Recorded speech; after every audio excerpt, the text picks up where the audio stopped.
Hey guys, so we're going to talk about a very important video here for all you players who may struggle with the yips or almost borderline yips. So the yips are never fun. You approach a chip, you're just off the green and two, you could easy up and down potentially, but stress and anxiety fills your mind because you've had a very long stretch of poor chipping performance. I've had friends and clients with yips, and I can see it, that they come into the ball, something bad happens because they try to save themselves, but it just doesn't save themselves, unfortunately. And that's all because of poor concepts initially. Now, things might manifest itself and make it more mental later down the road, but all of it usually starts from poor mechanics. So when this happens, and again, it's a very general statement, I'm not saying it's every single case, but usually someone just doesn't develop, like a new golfer doesn't have the yips until poor concepts and poor technique eventually leads to just a string of other bad things. So we talked about the technique already. We talked about the concepts to help you hit better chip shots. So let's go over it to give you a better tool, a better plan to tackle your yips.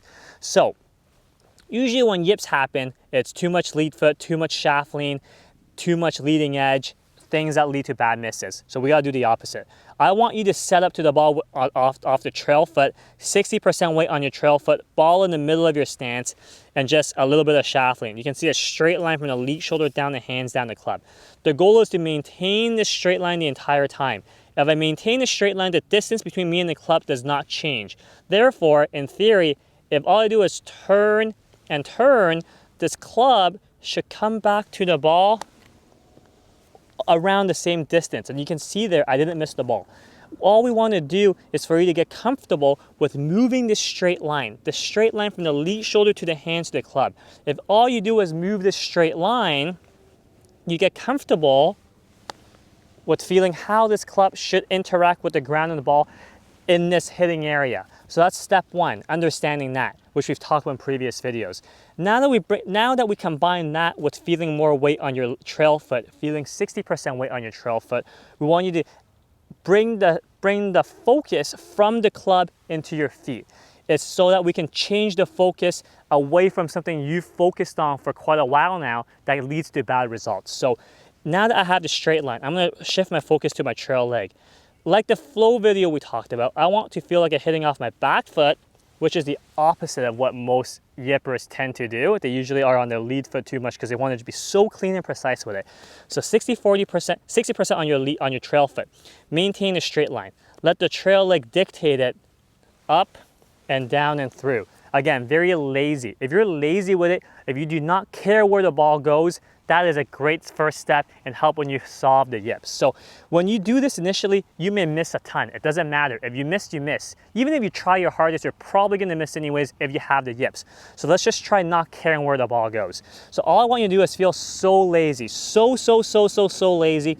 Hitting the ground first. Do not try to hit the ball first. Try to hit the ground first with a bounce of the club because you're not hinging the club.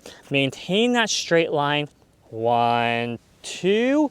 I'm so lazy through the ball, okay? So 1, 2, and you can see how my legs change flex.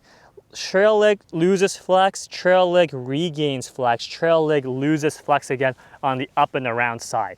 So let's try again. Really embody the lazy pace, the same pace back and through.